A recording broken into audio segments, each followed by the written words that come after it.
ജാതിയുടെയും മതത്തിന്റെയും രാഷ്ട്രീയത്തിന്റെയും പേര് പറഞ്ഞ് നിങ്ങളെ സ്നേഹിക്കുന്ന, ആശ്വസിപ്പിക്കുന്ന ഈ സ്നേഹത്തെ തള്ളിക്കളയില്ല. നമ്മൾ വെറും മനുഷ്യരാണ്. ഇന്നലെ ജനിച്ച് നാളെ മരിച്ചു പോകുന്ന വെറും മനുഷ്യര്. എന്നാൽ ഈ ജനനത്തിനും മരണത്തിനും ഇടയിലുള്ള 50, 60, 70 അല്ലെങ്കിൽ 100 വർഷം നമ്മൾ ഓർമ്മ വെച്ച നാൾ മുതൽ നമ്മൾ എന്തുമാത്രം വേദനയിൽ കൂടിയാണ് കടന്നുപോയത്.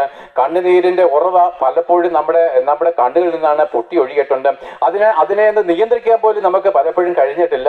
എന്നാൽ ആ സമയങ്ങളിലൊക്കെ നമ്മൾ ഇങ്ങനെ ആഗ്രഹിച്ചു, ആ വ്യക്തി വന്ന് ഒന്ന് ആശ്വസിപ്പിച്ചിരുന്നെങ്കിൽ, എന്റെ അടുക്കൽ വന്ന് അല്പനേരം ഒന്ന് ഇരുന്നിരുന്നെങ്കിൽ, പോട്ട് സാരമില്ല എന്നൊരു വാക്ക് പറഞ്ഞിരുന്നെങ്കിൽ. പക്ഷെ നമ്മൾ ആഗ്രഹിച്ച ഒരു വ്യക്തി നമ്മുടെ അടുക്കൽ വന്നില്ല.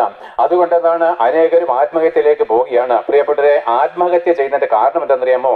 എന്നെ സ്നേഹിപ്പാൻ ആരുമില്ല, എന്റെ പ്രശ്നം പരിഹരിപ്പാൻ ലോകത്തിൽ ആരുമില്ല എന്നൊരു അറിവാണ് പലരെയും ആത്മഹത്യയിലേക്ക് കൊണ്ടുപോകുന്നത്.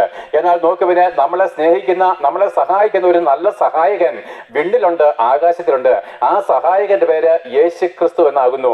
അവൻ 2000 വർഷങ്ങൾക്ക് മുമ്പ് സ്വർഗത്തിൽ നിന്ന് ഈ ഭൂമിയിലേക്ക് ഒരു മനുഷ്യനായിട്ട് ഇറങ്ങി വരികയും അവൻ നമ്മുടെ പാപങ്ങളും ഭാരങ്ങളും ചുമന്നുകൊണ്ട് പാപത്തിന്റെ ശമ്പളം മരണമാണെന്നുള്ള ദൈവ നിയമത്തിന് മുമ്പിൽ മരിക്കുകയും, മരിച്ചുവെങ്കിലും അവൻ അടക്കപ്പെട്ടുവെങ്കിലും കല്ലറകളെ ഭേദിച്ചുകൊണ്ട് മരണത്തെ ജയിച്ചുകൊണ്ട് 3-ാം ദിവസം ഉയർത്തെഴുന്നേറ്റവൻ ഇന്നും ജീവിക്കുന്നുണ്ടെന്നുള്ള നല്ല വാർത്ത അറിയിക്കുന്നു.